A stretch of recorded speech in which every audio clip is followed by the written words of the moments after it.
Disclaimer. दोस्तों, सबसे पहले मैं आपको यह बता दूं कि यह कहानी मेरे द्वारा एडिट और अनुवादित की गई है। यह एक पूरी तरह काल्पनिक रचना है जिसे केवल दर्शकों के मनोरंजन के उद्देश्य से प्रस्तुत किया गया है। इस कहानी में दिखाए गए सभी पात्र, नाम, स्थान, उत्पाद और घटनाएं पूरी तरह लेखक की कल्पना पर आधारित हैं। इसका उद्देश्य किसी भी व्यक्ति, समुदाय, परंपरा, प्रथा या विश्वास का अपमान करना कभी भी नहीं है। यह एक फिक्शनल कहानी है और इसमें बताए गए सभी तत्व केवल लेखक की रचनात्मक सोच का परिणाम है। और हाँ दोस्तों, अगर आप द नॉवेल एक्सप्लेनर चैनल पर नए हैं तो वीडियो को दिल खोलकर लाइक करें और चैनल को सब्सक्राइब करना ना भूलें ताकि आपको हर नई कहानी की अपडेट सबसे पहले मिल सके। टेलीग्राम ग्रुप का लिंक डिस्क्रिप्शन में दिया गया है, जरूर ज्वाइन करें। आपका समर्थन ही हमारी असली ताकत है। धन्यवाद। जैसे ही सम्रजीत ने बात की, उनके सामने सभी लोग चौड़ी आंखों से घूरने लगे। ईशान गुस्से में चिल्लाया, शापित, क्या तुम में कोई इंसानियत नहीं है? वह एक जीवित व्यक्ति है, उसे सीधे शमशान में फेंक देना। तुम में ऐसी हिम्मत कैसे हुई? आदित्य चौहान ने गुस्से में गर्जना की, सम्रजीत, तुम उस पर उंगली भी लगाने की हिम्मत करो। अगर तुमने उसकी उंगली भी छुई तो मैं सुनिश्चित करूंगा कि तुम कानपुर से लेटे लेटे जाओ। आदित्य चौहान, तुम किसे डराने की कोशिश कर रहे हो? सम्रजीत ने गुस्से में चिल्लाया, तुम्हारा चौहान परिवार कानपुर में कुछ हद तक सक्षम हो सकता है, लेकिन क्या तुम सोचते हो कि तुम मेरे सक्सेना परिवार की तुलना कर सकते हो? तुम मुझे कानपुर से लेटे लेटे भेजना चाहते हो? आदित्य चौहान, मैं तुम्हें बता दूं, यहाँ कानपुर में भी तुम केवल मेरे जूते चाटने लायक हो। इतना कहकर सम्रजीत अचानक गौरव के पास गया, मेज से एक गिलास उठाया और उसे गौरव के सिर पर दे मारा, चिल्लाते हुए, मैं अभी उससे छेड़छाड़ कर रहा हूँ, तुम क्या कर सकते हो?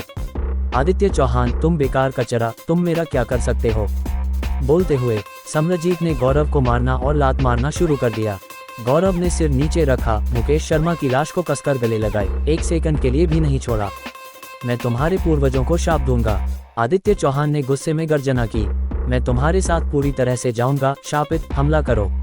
आदित्य चौहान सबसे पहले दौड़ा। ईशान बाकियों को लेकर आगे बढ़ा। हालांकि वे ज्यादा दूर नहीं गए थे कि उन्हें सामने वालों ने रोक लिया। मृत्यु की तलाश। सम्रजीत के पास खड़ा छोटा कद का अनिरुद्ध गुस्से में चिल्लाया, एक पल में आगे बढ़ा और सीधे आदित्य चौहान पर लात मारने का लक्ष्य बनाया। युवा मास्टर चौहान। ईशान ने चिंता में चिल्लाया।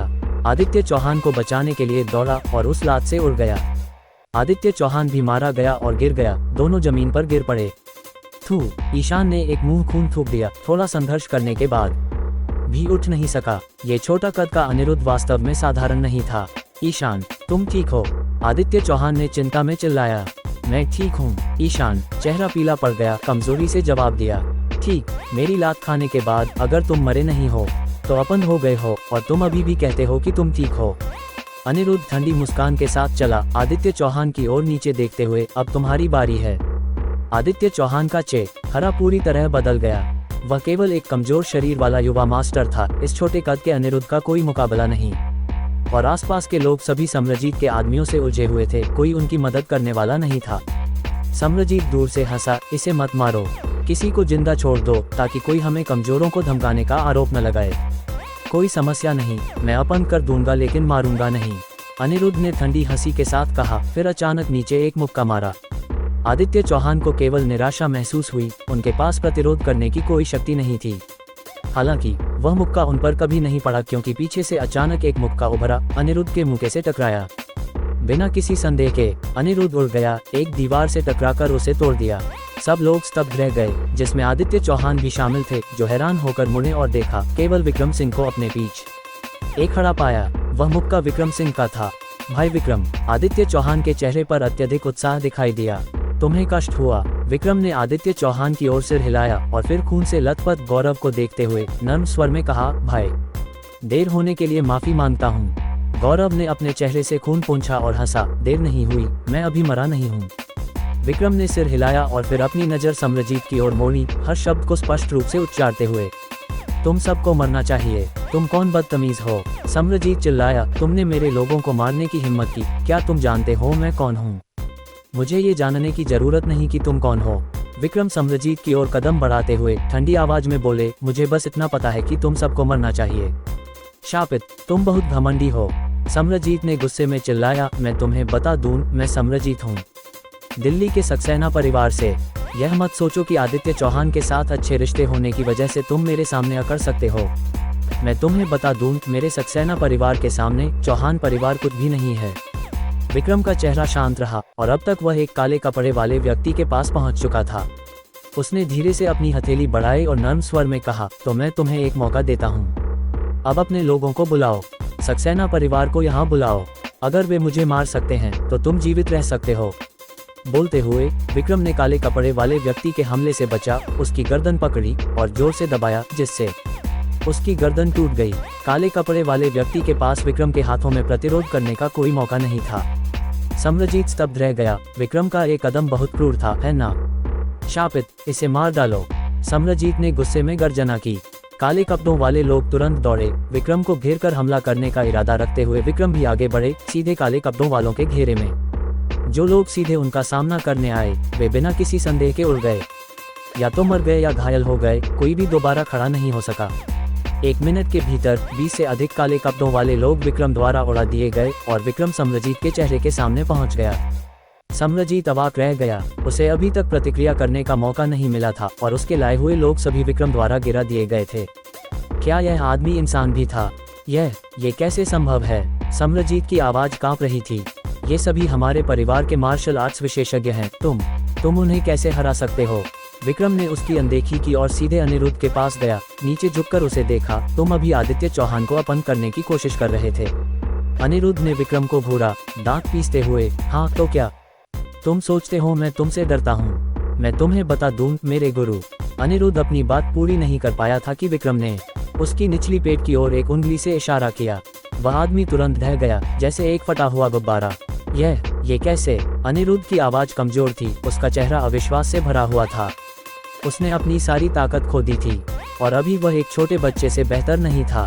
विक्रम ने नर्म स्वर में कहा, तुम मेरे दोस्त को अपहरण करना चाहते थे तो मैंने तुम्हें अपहरण कर दिया। निष्पक्ष है ना? क्या? अनिरुद्ध की आंखें चौड़ी हो गईं और उसने कांपती आवाज में कहा, तुमने मुझे इस तरह चोट पहुंचाने की हिम्मत की? मेरे गुरु तुम्हें छोड़ेंगे नहीं, मैं उनका इंतजार करूंगा। विक्रम ने हाथ पीछे रखकर खड़े होकर नर्म स्वर में कहा, अगर वह तुम्हारे लिए बदला लेना चाहते हैं तो मुझे उन्हें भी अपहरण करने में कोई आपत्ति नहीं है। अनिरुद्ध चिल्लाया, घमंड मत करो, मेरे गुरु उत्तर प्रदेश के शीर्ष 10 में हैं, तुम अपने आप को क्या समझते हो? चुप रहो। विक्रम ने अनिरुद्ध के मुंह पर लात मारी और वह आदमी अब और बोल नहीं सका। विक्रम ने सम्रजीत की ओर मुड़कर देखा, उसकी आवाज ठंडी थी। तो तुम्हारे सक्सेना परिवार के लोग कब आ रहे हैं? सम्रजीत डर से पत्थर हो गया। उसने हमेशा दिल्ली में सक्सेना परिवार की शक्ति पर गर्व किया था, इसलिए वह कानपुर में अकड़कर चलता था, किसी को अपनी नज़र में नहीं रखता था। उसने कभी नहीं सोचा था कि वह विक्रम सिंह जैसे दबंग व्यक्ति से मिलेगा, जो सक्सेना परिवार को भी कुछ नहीं समझता था। अब उसने अपनी सारी सहायता खो दी थी। युवा भाई, इसमें कुछ गलतफहमी होनी चाहिए, सम्रजीत ने धीमी आवाज में कहा। मेरा सक्सेना परिवार दिल्ली के 10 महान परिवारों में से एक है। अगर आप चाहें तो हम वास्तव में दोस्त बन सकते हैं। विक्रम ने सम्रजीत के चेहरे पर एक थप्पड़ मारा, उसकी आवाज ठंडी थी। तुम अपने आप को क्या समझते हो, मुझे भाई कहने वाला? सम्रजीत गुस्से में चिल्लाया, तुमने मुझे मारने की हिम्मत की? मैं दिल्ली के सक्सेना परिवार से हूँ। विक्रम ने उसे फिर से थप्पड़ मारकर बीच में रोका। मेरे साथ बकवास मत करो, बसी तना बता कि तुम्हारे सक्सेना परिवार के लोग कब आएंगे? सम्रजीत थप्पड़ से चक्कर में बोला, हमारा सक्सेना परिवार दिल्ली में है, वे इतनी जल्दी कैसे आ सकते हैं? लेकिन अगर तुमने मुझे मारा तो मेरा सक्सेना परिवार इसे छोड़ेगा नहीं। विक्रम ने सम्रजीत को लात मारकर गिरा दिया। अगर वे नहीं आ सकते तो ये बकवास बंद करो। सम्रजीत जमीन पर बेतरतीब ढंग से गिरा और तुरंत बोला, अरे नौजवान, मेरा सक्सेना परिवार।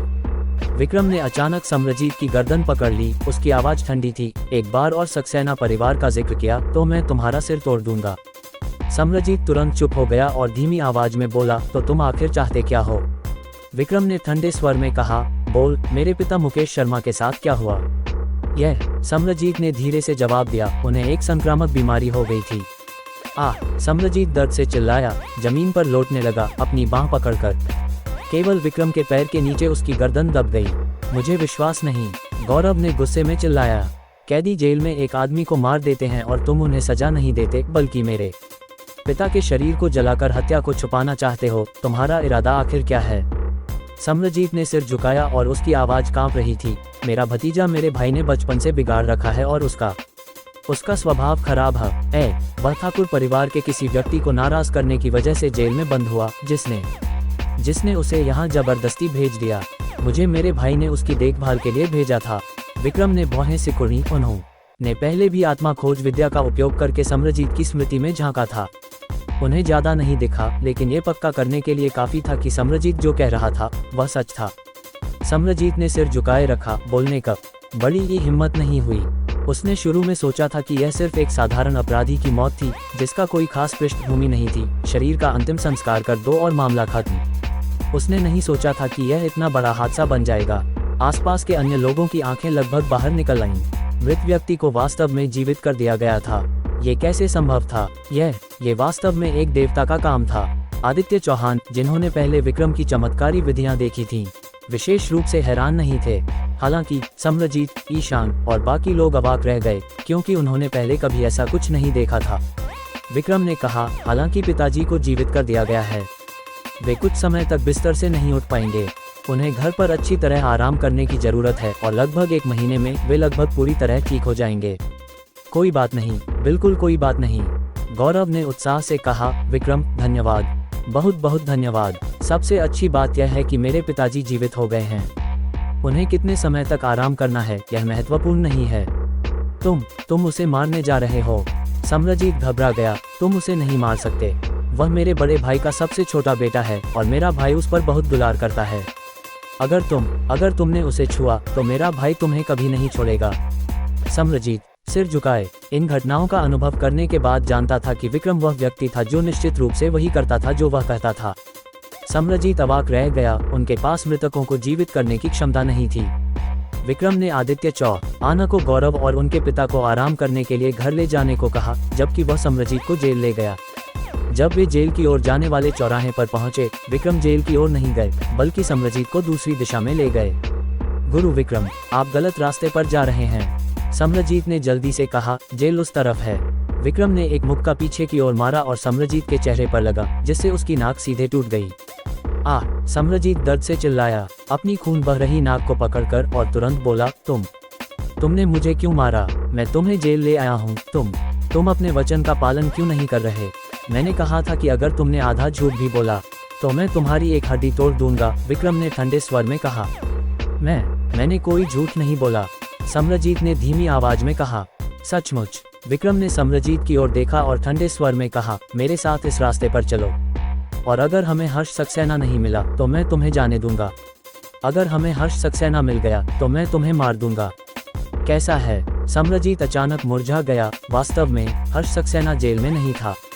दरअसल सक्सेना परिवार की क्षमताओं के साथ हर्ष सक्सेना को वास्तव में जेल में होने की जरूरत नहीं थी। हालांकि इस बार हर्ष सक्सेना ने उतने ही विशाल ठाकुर परिवार को नाराज कर दिया था, जो इस मामले पर नजर रखे हुए थे। इसलिए हर्ष सक्सेना को जेल में सजा काटने के लिए आना पड़ा। और समरजीत का बड़ा भाई इस छोटे भाई को बहुत प्यार करता था। उसने विशेष रूप से समरजीत को इस जगह की देखरेख करने और अपने छोटे भाई के लिए सुविधाएं प्रदान करने के लिए नियुक्त किया था। ज्यादातर समय हर्ष सक्सेना जेल में नहीं था, बल्कि पास के पश्चिम नगर में एक युवा मास्टर की जिंदगी जी रहा था। ठाकुर परिवार कभी कभी निरीक्षण के लिए किसी को भेजता था, और निरीक्षण के दौरान वे हर्ष सक्सेना को जेल में वापस लाने के लिए जल्दी कर देते थे ताकि निरीक्षण का सामना किया जा सके। मुकेश शर्मा और हर्ष सक्सेना का मामला ठाकुर परिवार के लोगों के आने के साथ संयोगवश हुआ, जिसके कारण हर्ष सक्सेना को निरीक्षण के लिए जेल वापस ले जाया गया।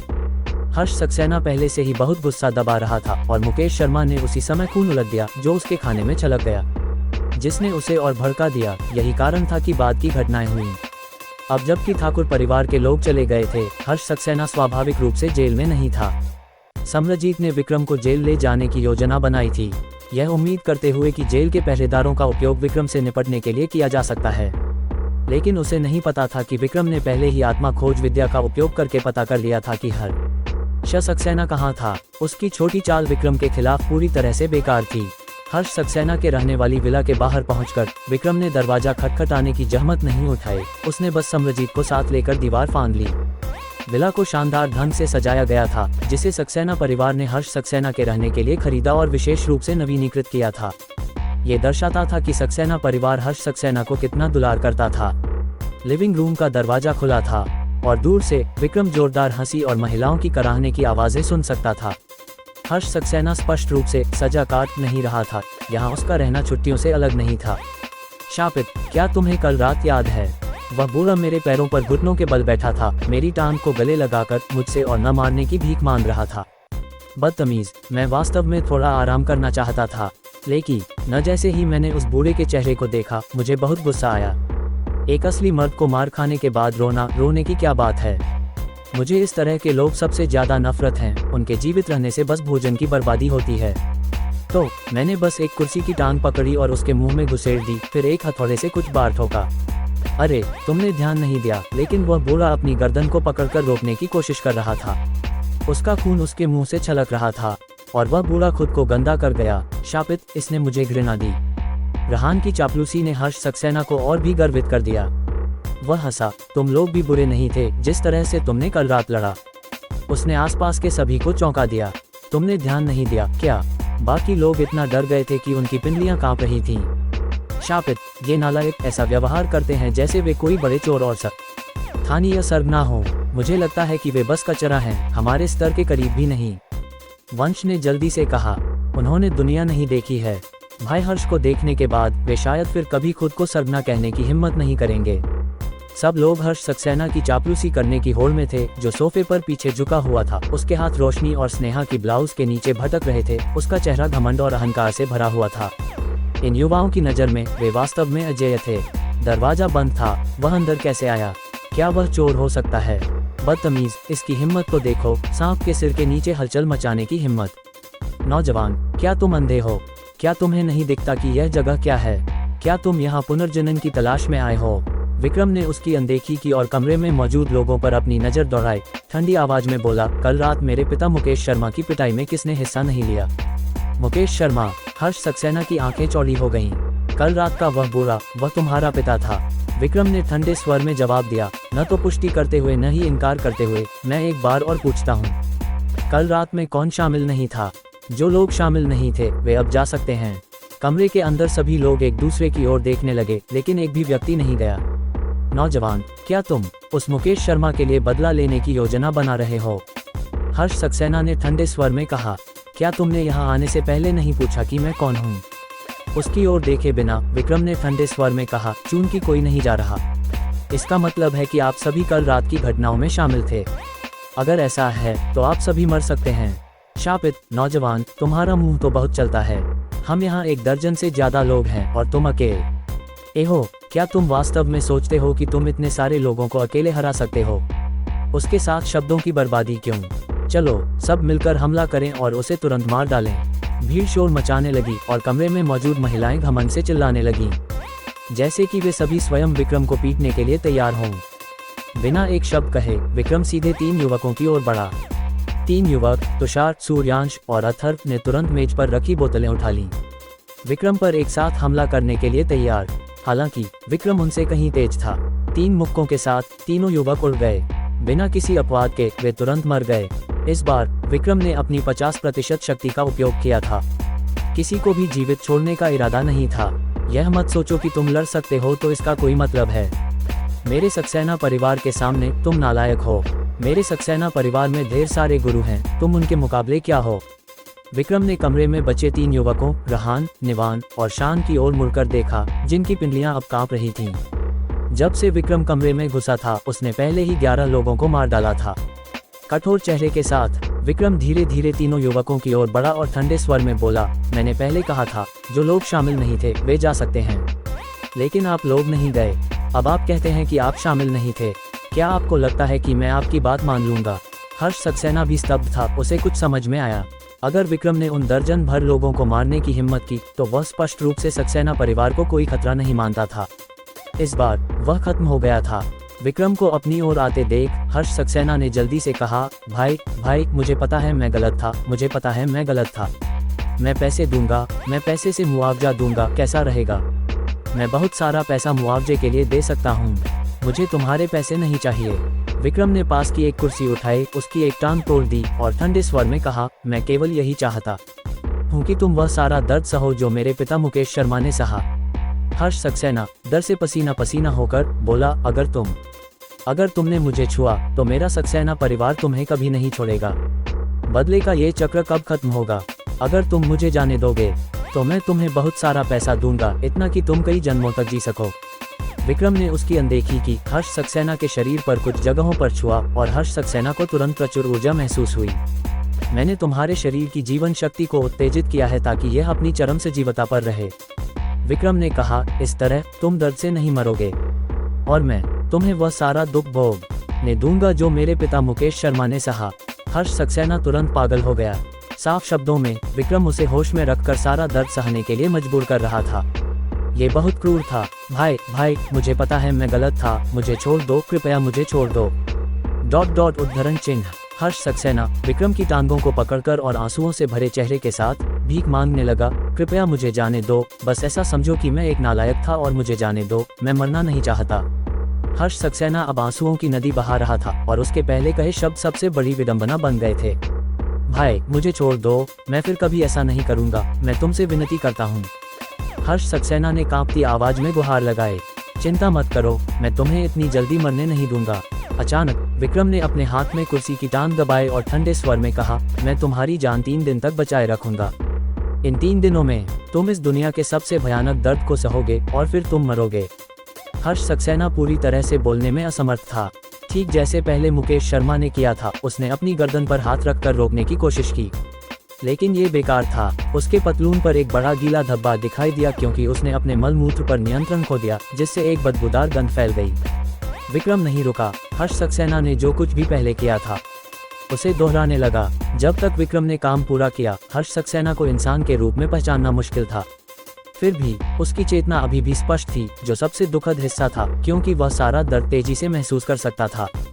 ये सब करने के बाद विक्रम खड़ा हुआ और घर में बची सुंदर महिलाओं रोशनी और स्नेहा की ओर ठंडे स्वर में देखा।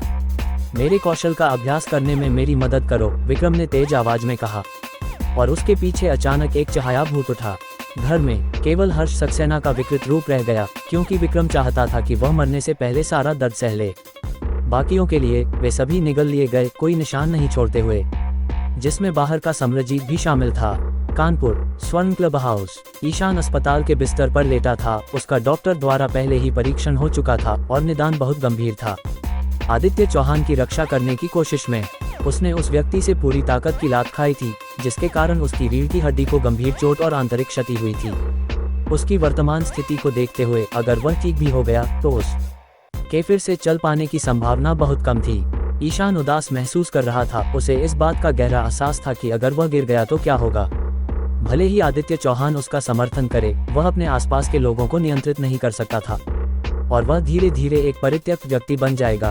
आदित्य चौहान उसके पास बैठा था, उसका मन भी भारी था। ईशान उसकी रक्षा करने की कोशिश में इस हालत में पहुंच गया था। अगर ईशान को कुछ गंभीर हुआ तो उसे बहुत अपराध बोध होगा। तभी अचानक एक व्यक्ति कमरे में घुसा। यह विक्रम सिंह था। भाई विक्रम। आदित्य चौहान जल्दी से खड़ा हुआ और ईशान ने भी संघर्ष करके देखा, कहते हुए, गुरु विक्रम। विक्रम ने एक नुस्खा लिखा और फिर ईशान से कहा, आज तुमने जो किया उसके लिए धन्यवाद। अब से मैं तुम्हारे लिए 3 काम कर सकता हूँ। अगर तुम्हें किसी चीज की जरूरत हो तो मुझे बुलाओ। ईशान की आंखें तुरंत चौड़ी हो गईं। उसके पास वास्तव में कुछ था जिसके लिए वह विक्रम की मदद मांगना चाहता था, लेकिन उसे समझ नहीं आ रहा था कि बात कैसे शुरू करे। और अब विक्रम ने उसके लिए 3 काम करने की पेशकश की थी, जो वास्तव में बहुत खुशी की बात थी। आदित्य चौहान ने भी ईर्ष्या भरी नजरों से देखा। वह विक्रम के वादे के महत्व को अच्छी तरह समझता था। सक्सेना परिवार, उनका क्या पृष्ठभूमि है? विक्रम ने अचानक पूछा। वे उत्तर प्रदेश के 10 महान परिवारों में से एक हैं। आदित्य चौहान ने जल्दी से जवाब दिया। उनका पारिवारिक नेटवर्क बहुत शक्तिशाली है, जो राजनीति और व्यापार दोनों में शामिल है, और कहा जाता है कि उनका अंडरवर्ल्ड से भी संबंध है। विक्रम ने धीरे धीरे सिर हिलाया। सक्सेना परिवार की ताकत का सामान्य अंदाजा लगाते हुए, आज की घटनाओं को देखते हुए, उसने शायद सक्सेना परिवार से दुश्मनी मोल ले ली थी और उसे तैयार रहने की जरूरत थी। गुरु विक्रम, स्पष्ट रूप से कहूँ तो आज की तरह सक्सेना परिवार से सीधे टकराव करना बहुत उचित नहीं है। आदित्य चौहान ने धीरे से कहा, मेरी जानकारी के अनुसार सक्सेना परिवार एक मार्शल आर्ट परिवार भी है।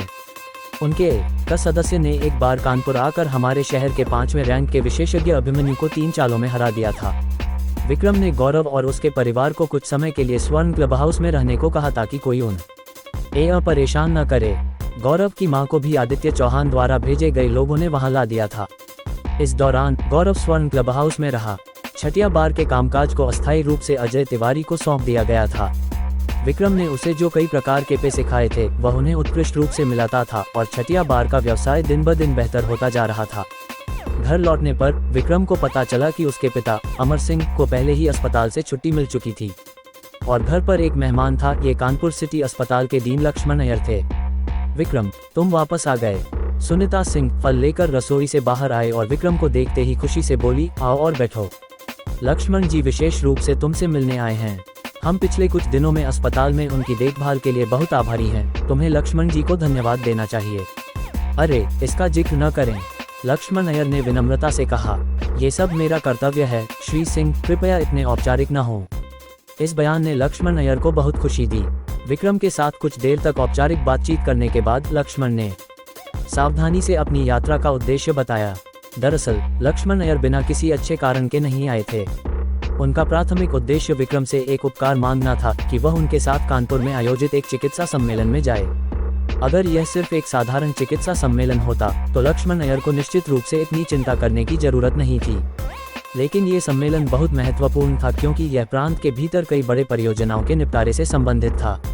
हालांकि कानपुर सिटी अस्पताल का पृष्ठभूमि गहरी प्रतीत होती थी, वास्तव में इसे कई नए अस्पतालों ने लंबे समय से पीछे छोड़ दिया था।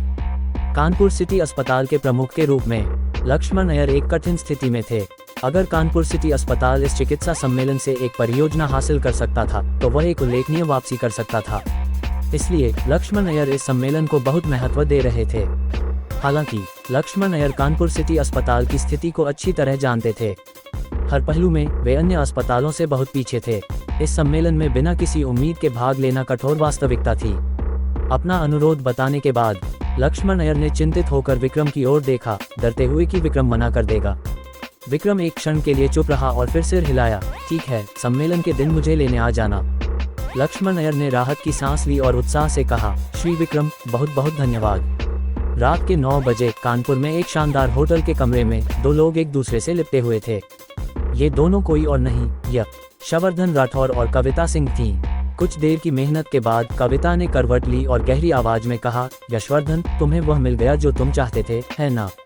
अब तुम्हें अपना वादा निभाने का समय है और मुझे वे तस्वीरें दे दो। कोई समस्या नहीं। यशवर्धन ने 2 तस्वीरें निकाली और फेंक दी। तस्वीरों में कविता स्वयं थी, बेहद अश्लील अवस्थाओं में कैद।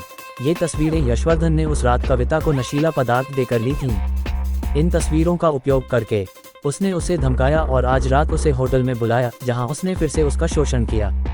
कविता ने तस्वीरें उठाईं और एक नज़र डाली। अचानक गुस्से में चिल्लाई, ये दोनों वो तस्वीरें बिल्कुल नहीं हैं जो तुमने मुझे दिखाई थीं। ओह, सचमुच? यशवर्धन ने मासूम चेहरे के साथ कहा, मुझे खेद है, शायद मेरे पास बहुत सारी तस्वीरें हैं और मैंने इन्हें गलती से मिला दिया।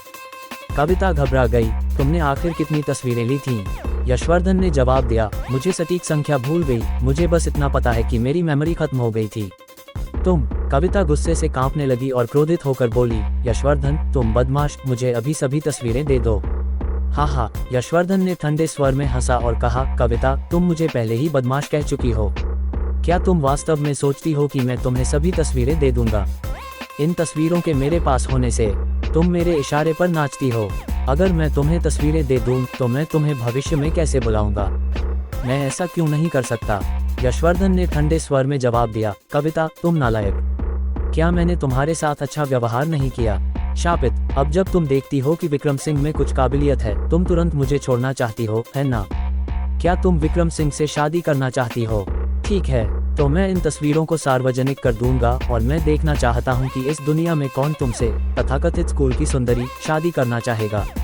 हाँ, तुम मुझे जाने नहीं दोगी, तुम क्या कर सकती हो? यशवर्धन ने तिरस्कार भरी हंसी हंसी। कविता, अगर तुम वास्तव में मेरे खिलाफ कुछ कर सकती तो तुम आज रात यहाँ दौड़कर नहीं आती और मुझे तुम्हारे साथ मनमानी करने देती। मैं तुम्हें बता दूं, अगर तुम मेरी बात मानकर चलोगी तो ये तस्वीरें केवल मैं ही देखूंगा, वरना पूरी दुनिया इन तस्वीरों को देखने के लिए तैयार हो जाओ। यशवर्धन पास आया, कविता के चेहरे पर आंसुओं को पोंछते हुए और हंसते हुए कहा, तुम्हें जाग डरने की जरूरत नहीं है। अगर तुम मेरी बात मानोगी और हम भविष्य में शादी कर लेंगे तो मैं निश्चित रूप से इन तस्वीरों को किसी और को देखने नहीं दूंगा।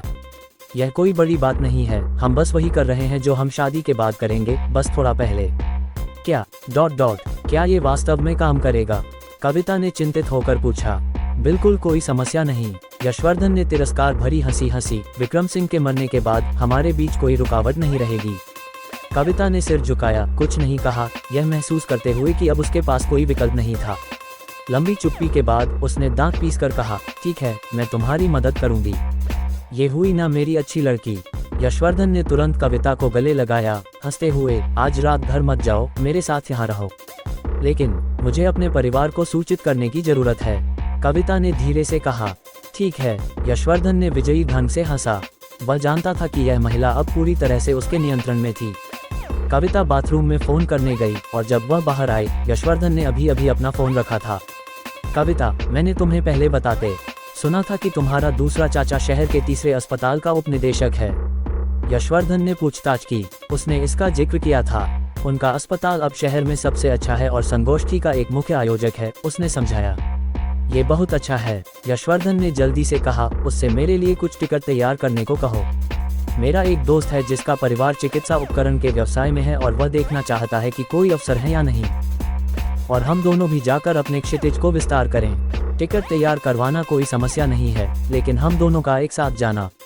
कविता ने अपनी चिंता व्यक्त की। अगर विक्रम सिंह ने हमें देख लिया तो वह निश्चित रूप से हमारे बीच कुछ संदेह करेगा, जिसके बाद उसके साथ निपटना और मुश्किल हो जाएगा। संगोष्ठी 3 हिस्सों में बंटी है, शैक्षणिक चर्चा, वास्तविक केस अध्ययन और प्रत्यक्ष निदान। लक्ष्मण अय्यर ने गाड़ी चलाते हुए विक्रम को विवरण बताया। विक्रम ने लक्ष्मण अय्यर की बात काटी। मैं केवल मरीजों का इलाज कर सकता हूँ, मुझ पर ज्यादा भरोसा मत करो। मरीजों का इलाज कर पाना ही काफी है, लक्ष्मण अय्यर ने हंसते हुए कहा। आखिरकार क्या इस संगोष्ठी का उद्देश्य हमारी चिकित्सा कौशल को बेहतर करना नहीं है? दक्षिण उपनगर नदी विहार कानपुर में एक काफी प्रसिद्ध मनोरंजन और अवकाश स्थल है। लक्ष्मण अय्यर ने गाड़ी पार्क की और विक्रम सिंह को सीधे मुख्य स्थल पर ले गए। मुख्य स्थल पर लोगों की भीड़ थी, लेकिन वे मूल रूप से 2 समूहों में बंटे हुए थे। एक समूह में विभिन्न प्रमुख अस्पतालों के डॉक्टर और विशेषज्ञ थे जो संगोष्ठी में भाग लेने आए थे, और दूसरा समूह उन व्यवसायियों का था जो खबर सुनकर दौड़े आए थे इस आयोजन के दौरान व्यापारिक अवसरों की तलाश में। जब लक्ष्मण अय्यर विक्रम को मुख्य स्थल की स्थिति समझा रहे थे, तभी पास से एक आवाज आई, अरे दीन लक्ष्मण, आप भी यहाँ हैं। कुछ सूटधारी पुरुष पास आए और उन्हें देखते ही लक्ष्मण अय्यर का चेहरा स्पष्ट रूप से बदल गया। ये लोग शहर के कई प्रमुख अस्पतालों के डीन थे, जिनके नेता आगम अग्रवाल थे, जो तीसरा अस्पताल के डीन थे।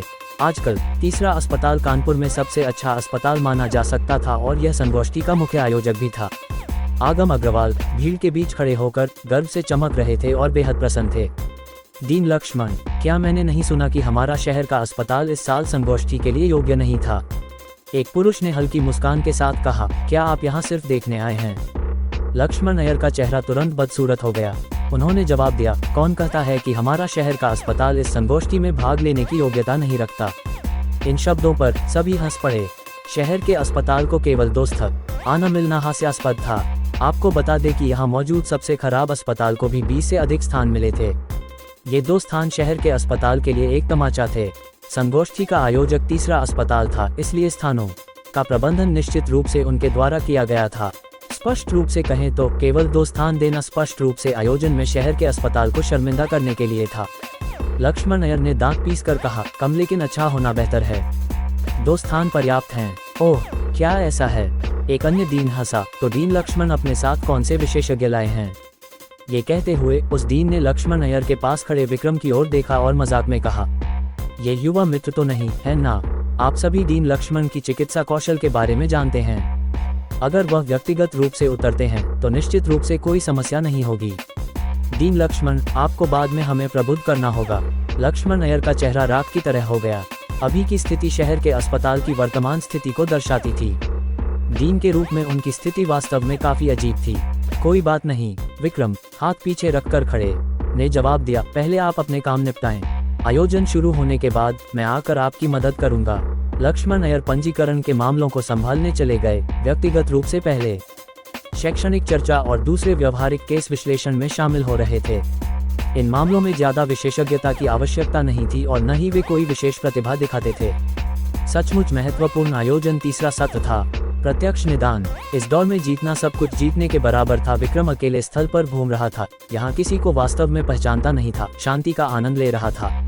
जब वह एक कोने में पहुंचा, तभी पीछे से एक आश्चर्य भरी आवाज आई, विक्रम सिंह, तुम यहाँ क्या कर रहे हो? विक्रम ने मुड़कर देखा तो तिया बजाज सफेद पोशाक में लिपटी कुछ दूरी पर खड़ी थी। चचेरी बहन, तुम इतना क्यों बोलती हो? तिया ने असंतुष्ट होकर उसे घूरा और कहा, हमारे परिवार के पास कुछ दवा कारखाने हैं। मेरे पिताजी इन दिनों शहर से बाहर हैं, इसलिए आज मैं उनकी जगह पर कुछ साझेदारियों पर बात करने के लिए खड़ी हूँ। ठीक है, मैं पहले अंदर जा रही हूँ, बाद में कुछ हो तो मुझसे संपर्क करना। तिया ने विक्रम को फोन करने का इशारा किया और भीड़ के साथ चली गई। जब विक्रम ने तिया को दूर जाते देखा, उसके होठों पर हल्की मुस्कान उभरी। किसी कारण से जब भी वह इस लड़की को देखता था, उसे विशेष रूप से अच्छा लगता था। इस बीच थोड़ी दूरी पर एक और समूह विक्रम को देख रहा था। ये यशवर्धन राठौर और कविता सिंह का समूह था, जो सतवा विद्यालय से भी आए थे। उन्होंने तिया और उसके समूह को नहीं देखा था और केवल विक्रम को देखा था। यशवर्धन ने फुसफुसाते हुए कहा, कविता, तुम्हारा दूसरा चाचा निमंत्रण भेजने का प्रभारी है। जाओ और उससे पूछो कि क्या विक्रम निमंत्रित लोगों की सूची में है। तो ये लड़का शायद चुपके से घुस आया है। यशवर्धन की आंखें चमक उठी और बाकी सभी इस विचार से उत्साहित हो गए। यहाँ केवल दो तरह के लोग हो सकते हैं जिनके पास निमंत्रण है, और विशेषज्ञ डॉक्टर जो संगोष्ठी के लिए यहाँ हैं। इस लड़के का विशेषज्ञ डॉक्टर होना असंभव है, इसलिए अगर उसके पास निमंत्रण नहीं है तो वह निश्चित रूप से चुपके से घुसा है। बस करो, इस लड़के के पीछे चौहान परिवार का समर्थन है। तो क्या हुआ? प्रांत से तीसरा नंबर यहाँ इस संगोष्ठी की अध्यक्षता करने के लिए व्यक्तिगत रूप से आया है। क्या चौहान परिवार प्रांत के तीसरे नंबर से तुलना कर सकता है? हाय राम, प्रांत से तीसरे नंबर के यहाँ होने के साथ अगर विक्रम ने पहले की तरह हंगामा किया तो वह निश्चित रूप से खुद को बचा नहीं पाएगा। यशवर्धन और भी उत्साहित था। कविता, सुरक्षा वालों से परेशान मत हो, अपने दूसरे चाचा को ढूंढो और उसे सबके सामने निकाल बाहर करने को कहो। विराज अय्यर आज एक व्यस्त व्यक्ति थे। कानपुर के तीसरे अस्पताल के उपनिदेशक और अतिथि निमंत्रणों के प्रभारी के रूप में वह इस आयोजन का एक सितारा था, इसलिए इस समय वह आत्मविश्वास और खुशी से भरा हुआ था। दूसरे चाचा, कविता उनके पास गई। कविता, विराज अय्यर ने अपनी भतीजी को देखकर मुस्कुराया। तुम आ गई, अपने दोस्तों के साथ अच्छा समय बिताओ, मैंने पहले ही सब कुछ व्यवस्थित कर दिया है। अगर तुम्हें किसी चीज की जरूरत हो तो बस सुरक्षा वालों के पास जाओ और कहो कि तुम मेरी भतीजी हो और सब ठीक हो जाएगा। कविता भी खुशी से चमक रही थी। यहाँ अपने चाचा के प्रभारी होने से उसे गर्व महसूस हो रहा था। विक्रम सिंह नाम सुनकर विराज अय्यर का चेहरा अचानक ठंडा पड़ गया। वह कैसे हो सकता है? वह हमारे निमंत्रण के लायक क्या है? क्या? विराज अय्यर अचानक गुस्से में भड़क उठे। वह नालायक इतने महत्वपूर्ण आयोजन में चुपके से घुसने की हिम्मत करता है।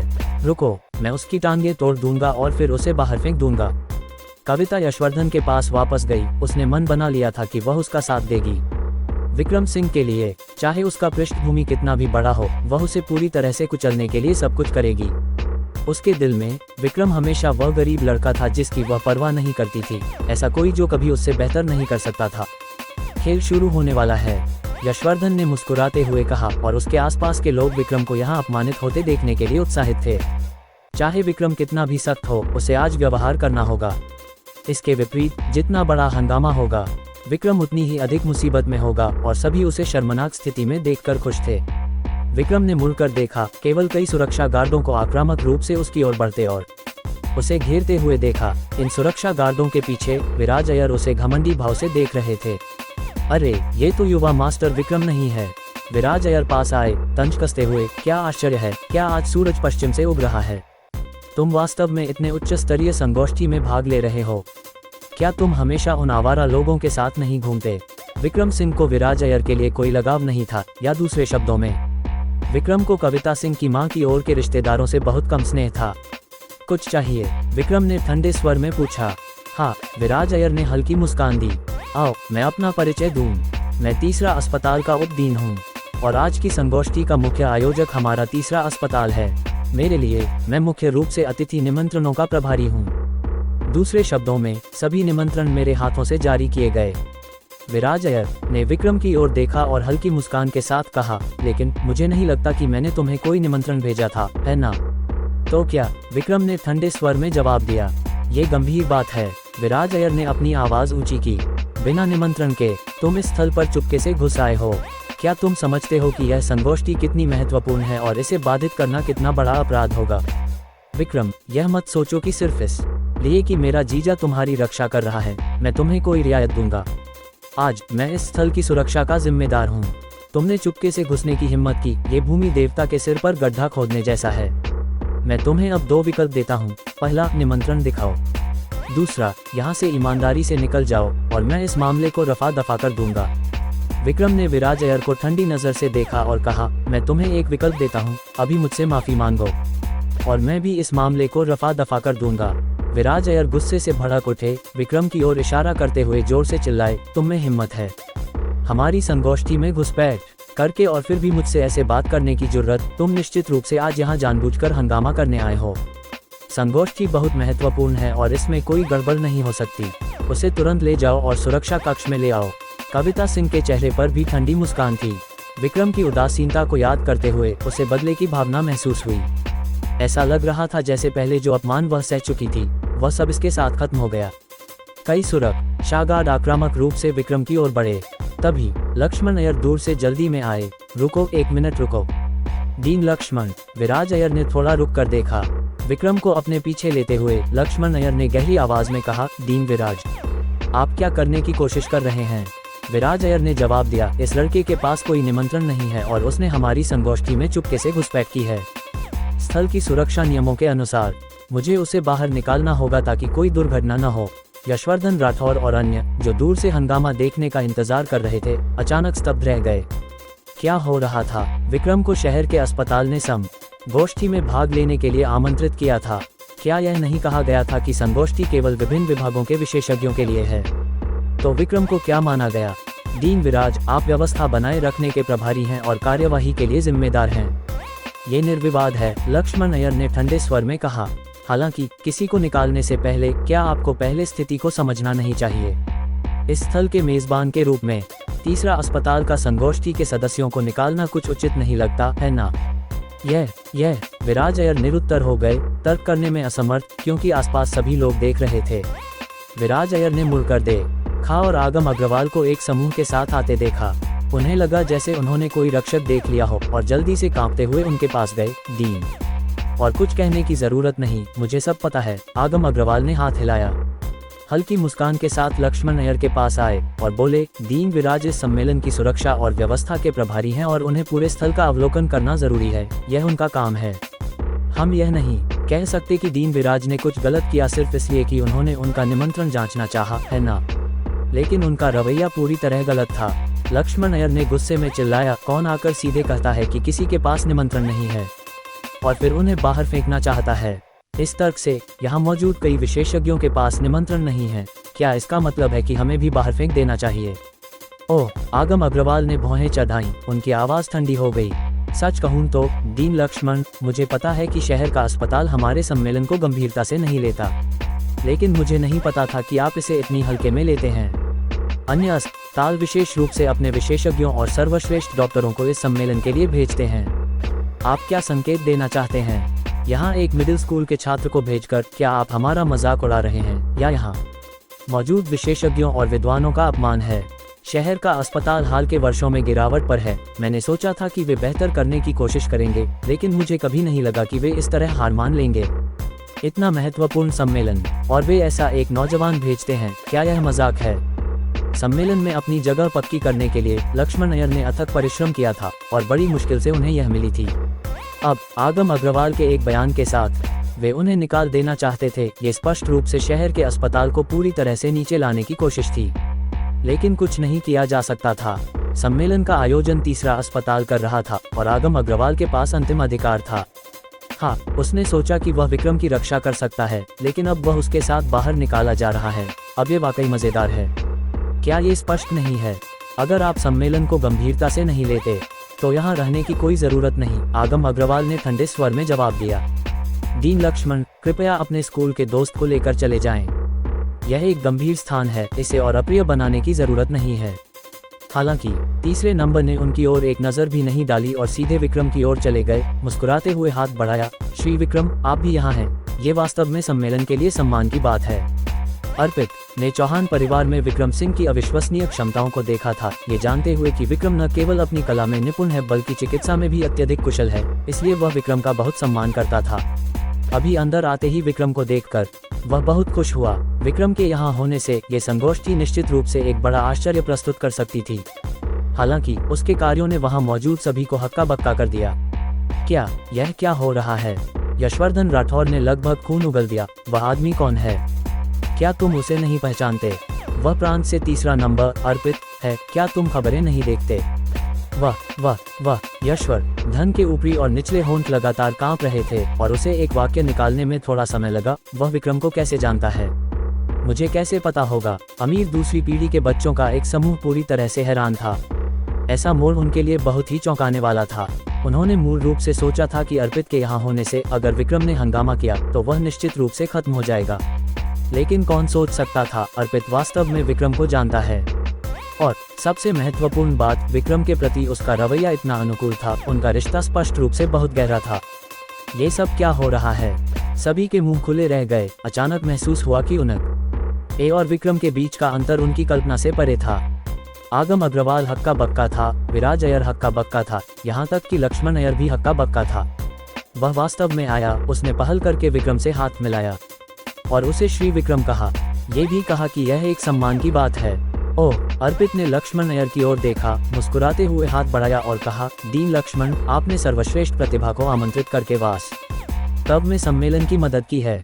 आयोजन समिति की ओर से मैं आपका धन्यवाद करता हूँ। लक्ष्मण अय्यर को लगा जैसे उनकी आत्मा उनके शरीर से निकलने वाली है। अर्पित का उनके साथ हाथ मिलाने के लिए हाथ बढ़ाना इतना बड़ा सम्मान था।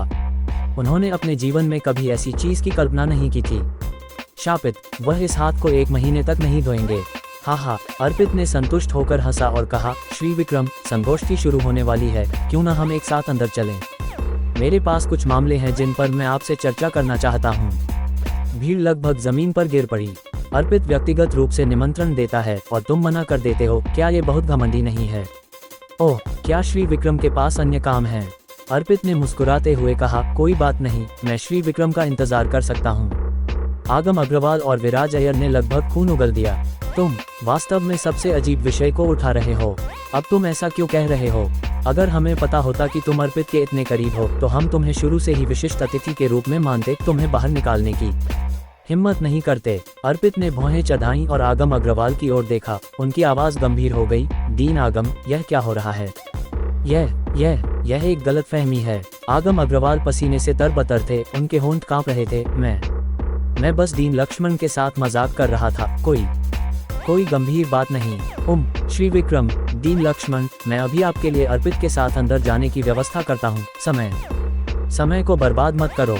दीन आगम, यह मजाक जैसा नहीं लग रहा था। लक्ष्मण अय्यर ने आसपास के सुरक्षा गार्डों की ओर देखा और कहा, तुमने तो सुरक्षा गार्डों को भी बुला लिया, क्या यह मजाक को थोड़ा ज्यादा नहीं ले गया? अर्पित ने एक नजर डाली और जल्दी से समझ गए कि क्या हुआ था।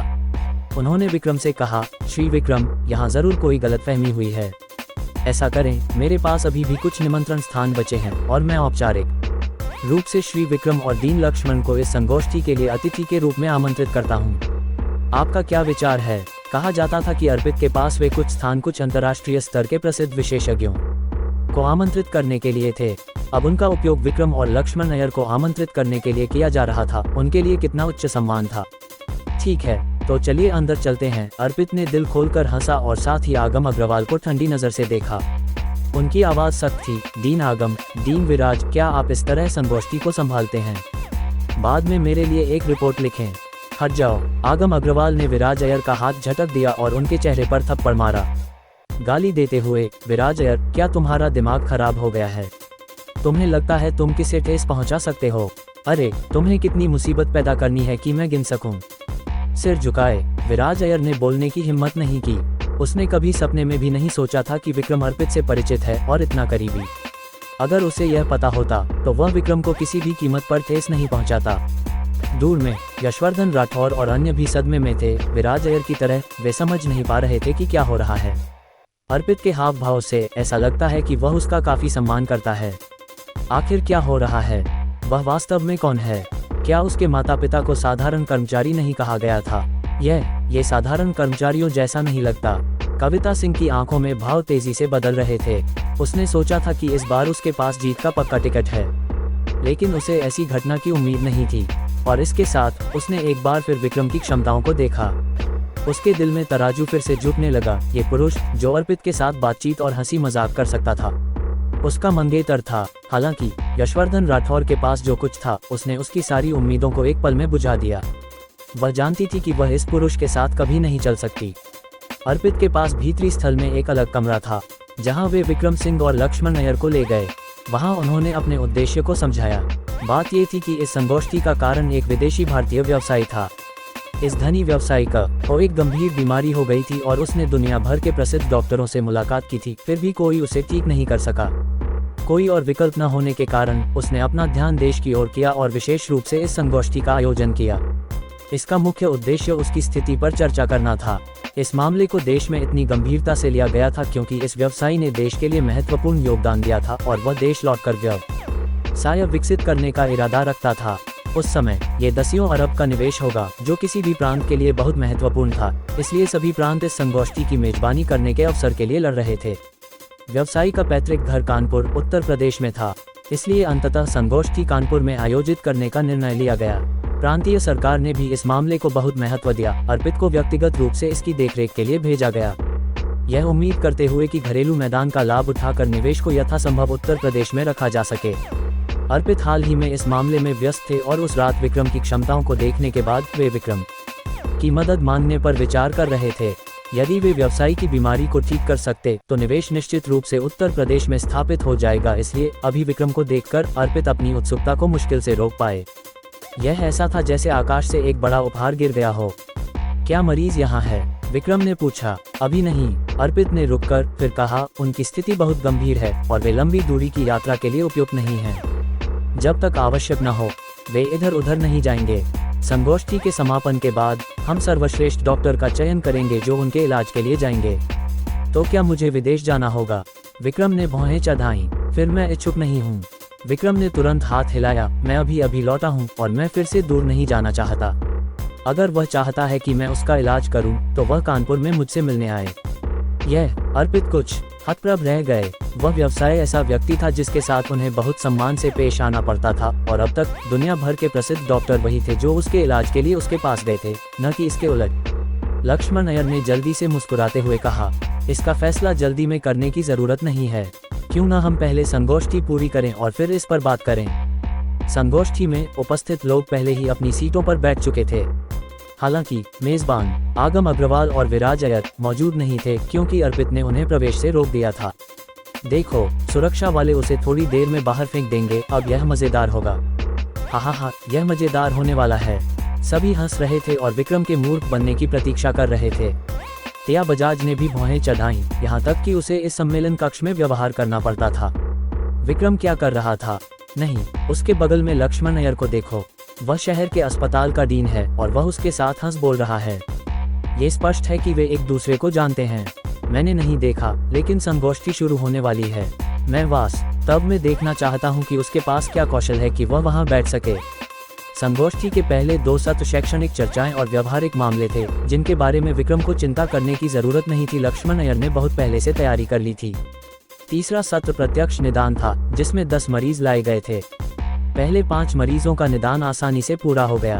इन पहले 5 मरीजों में 2 डॉक्टर विशेष रूप से उभरे। एक था हर्षवर्धन शर्मा, दिल्ली से एक विशेषज्ञ, और दूसरा था यश अग्रवाल, कानपुर के तीसरे अस्पताल द्वारा आमंत्रित एक विशेषज्ञ। और वास्तव में यश अग्रवाल ने उम्मीदों पर खरा उतरते हुए पहले 5 मरीजों में से 2 को ठीक किया। हर्षवर्धन शर्मा के साथ जीत का हिस्सा बांटते हुए और वहां मौजूद सभी की प्रशंसा अर्जित की।